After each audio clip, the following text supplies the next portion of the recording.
ሌላው ደግሞ በጣም these days ፕራክቲስ የምናደርገው በሳይኮሎጂ ዓለም በተለይ ዌስተርኑ ዓለም ስለ ማይንድፉልነስ በጣም ይነገራል። ማይንድፉልነስ ማለት አሁናዊነት የሚለው ቃል የሚጠጋጋ ከሆነ አላውቅም፣ ብቻ ፕሬዘንት ሞመንት ላይ መሆንን ማለት ነው።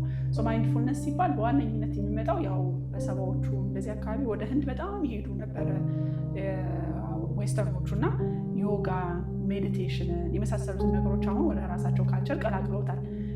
ኢትዮጵያዊ ማይንድፉልነስስ የለም ወይ? ምክንያቱም ስለ ዮጋ ሲወራ የራሱ የሆነ ሌላ ስፒሪቹዋል ኤሌመንት ስላለው በቀላሉ ፕራክቲስ የሚደረግ ነገር አይደለም ወይ? የሆነ ነገር ሳያጣርስ ፕራክቲስ ሊደረግ አይችልም። ኮር የሆነ ቫልዩ ሼክ ያደርጋል።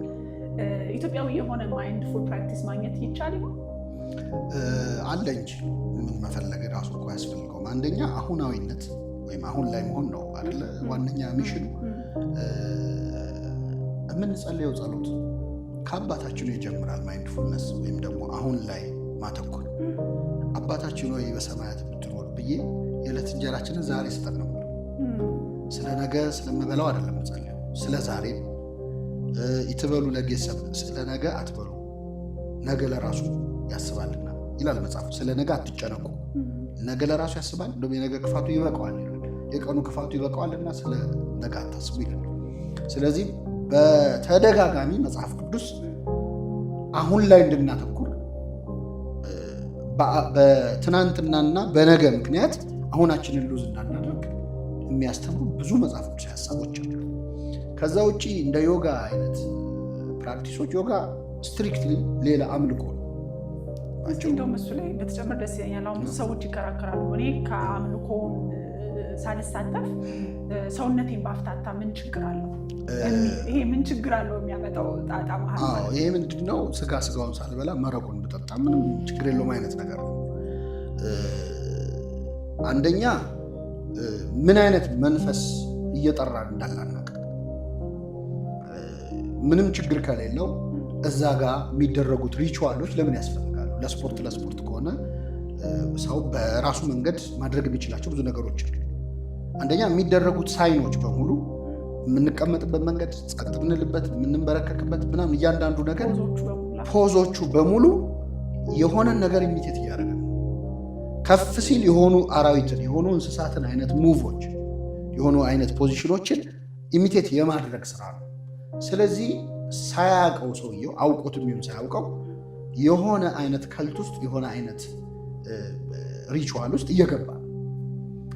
በስፒሪቹዋል አይን ማየት ደረጃ ላይ ቢደርስ ምን አይነት መንፈስ እየጠራ እንዳለ ከምን ጋር ኮኔክት እያደረገ እንዳለ አይታወቅም። ማለት ይሄ እኔ አላምንበትም እኮ ግን ሰግዳለሁ እንደማለት ነው። አሁን አንድ ክርስቲያን ያልሆነ ሰው የማያምን ሰው ምን ችግር አለው ብጾም፣ ብጸልይ፣ ባስቀድስ፣ ብሰግድ፣ ጠበል ብጠመቅ ግን አላምንበትም እንደማለት ነው። የዚህ ሪቨርሱ ማለት ነው። ስለዚህ ምን አይነት መናፍስትን እንደምንጠራ ምን አይነት ክፉ ነገር በሰውነታችን ላይ እንደምናመጣ አናውቀው። በነፍሳችን ላይ ምን አይነት ነገር እንደምናመጣ አናውቀው። በዛ አይነት መንፈሳዊነት ደረጃ ላይ ብንሆን ኖሮ ይታየን ነው። ግን ስለማይታየን በቃ ያ ሃይማኖት ነው። ስትሪክትሊ ይህንን መወሰን ያስፈልጋል። መምረጥ የምታመልኩትን ዛሬ ምረጡ ነው ያለው። ስለዚህ መምረጥ ያስፈልጋል። እስከ መቼ በሁለት ሀሳብ ታነክሳላችሁ ነው የሚለው እና ከዛ ውጪ ሜዲቴሽን፣ ጸጥታ፣ አርምሞ እነዚህ ነገሮች ከክርስትና የተወሰዱ እጅግ በጣም ፕሮፋውንድ የሆነ ካልቸር ያለበት ቤተክርስቲያን ውስጥ ያለ። አንደኛ ጾም ኢንተርሚተንት ፋስቲንግ ተብሎ ስሙ ተቀይሮ በኤክስፖርት ስታንዳርድ ሄዶ መጥቶ ካልሆነ በስተቀር ጾም ነበረኛ በሆነ ያህል ሰዓት መብላት፣ አንድ ጊዜ መብላት ምናምን የሚለው ማለት ነው። እኛ ጋር የኖረ ነው ጾም ዘወትር ነበር። እኛ ነጭ ነክቶት ሲመጣ የሆነ ነገር አዲስ ነገር ይሄ ቆዳ ከዚህ ሄዶ ሌዘር ተብሎ እንደሚመጣው አይነት ማለት ነው። አንደኛው። ሁለተኛው በጣም የሚገርም የሜዲቴሽን እና የቴራፒ መጽሐፍ መዝሙረ ዳዊት ነው። ለየትኛውም አይነት ስቴት ኦፍ ማይንድ ለየትኛውም አይነት ሰው ምድረ በዳ ላይ ብቻውን ቢሆን መዝሙረ ዳዊት ከያዘ ብቻውን አይደለም የሚባለው። ማለት ብቻው ምንም በሌለበት በረሃ ላይ ቢሆን እጁ ላይ መዝሙረ ዳዊት ካለ ብቻውን አይደለም። መዝሙረ ዳዊት ላይ በጣም ደስተኛ የሆነ ሰው ደስታ አለ፣ ሁሉ በእግዚአብሔር ደስ ይበለን ይለዋል። በጣም ሀዘን ላይ የሆነ ሰው ጥልቅ ሐዘን ላይ ያለ ሰው ዳዊት ጥልቅ ሐዘን ላይ ሆኖ ያናግረዋል። መዝሙረ ዳዊትን የጻፈው እንግዲህ አብዛኛው 80 ምናምኑ የእሱ ነው። የቀሩት ሌሎች ሰዎች ከሱ በፊትና በኋላ የኖሩ ሰዎች መዝሙር ነው እና በሱም ዘመን የነበሩ እና በዳዊት መዝሙር ውስጥ ሁሉም አይነት ስቴት ኦፍ ማይንድ አለ። ለዳዊት የኔን ጉዳይ ማነገረው እስኪባል ድረስ ሁላችንም አንዳንድ እንደውም ጸሎቱን ላይ አይመስልም። አንዳንዴ ዳዊት ከፈጣሪ ይጣላል። አምላኬ አምላኬ ለምን ተውከኝ? አንተማ እኔን መስማት ከእኔ ርቀሃል። አንተ ትመሰገናለህ በክብርህ፣ እኔ ግን እዚህ እየተሰቃየሁ ነው ይላል። ለምን አትሰብ? ለምን ትተኛለህ? ለምን ትትነውን? አቤቱ ንቃ፣ ለምን ትተኛለህ ይላል ዳዊት። አሁን ለእግዚአብሔር ለምን ትተኛለህ ይባላል።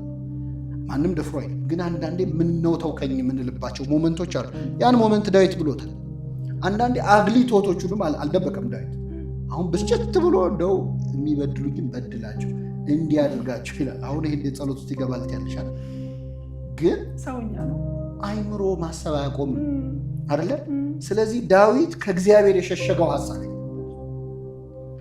አስቦት የተወው የለም፣ አፈሰሰው። የውስጥ ሀሳቡን እግዚአብሔር ፊት አፈሰሰው። ስለዚህ ጥልቁ መረጋጋት፣ ጥልቁ ሰላም የሚገኝባቸው ጸሎቶች፣ ሱባኤያት፣ የአርምሞ ጊዜያት አሉ። ስግደት፣ እኛ ትልቁ ሜዲቴሽን ጸሎት ነው።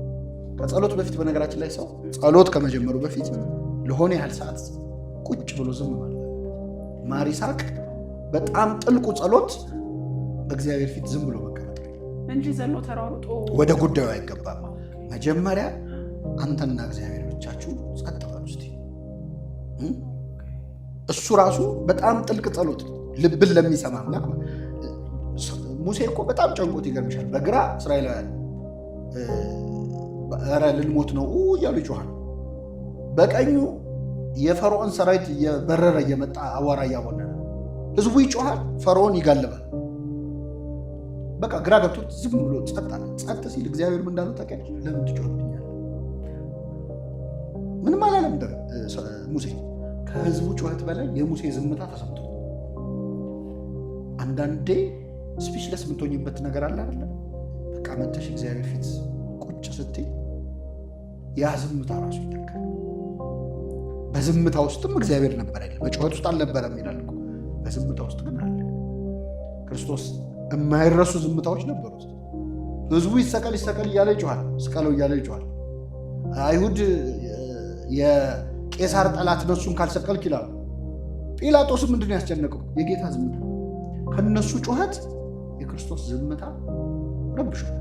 ስለዚህ ከንግግር የሚሻሉ ዝምታዎች አሉ፣ ሰላሞች አሉ እና በጣም ብዙ ከዛ የተሻሉ መንፈሳዊ አሮማቲክ ቴራፒ ምናምን እያሉ ሰንደል ምናምን እኛ ጣና ላረ እንደኛ ጋር እስቲ ናና ዲፕሬሽን ውስጥ ካለ ኪዳን አድርስ እስቲ ና ኪዳን አድርስ የትም ድረስ ይባላል። በጠዋት ተነስተሽ ኪዳን አድርሰሽ ማይጠንቱ በዛ የሚገኘውን ሪሊፍ እናንተ በመቶ ሴሽን በመቶ ቴራፒ አታመጡት።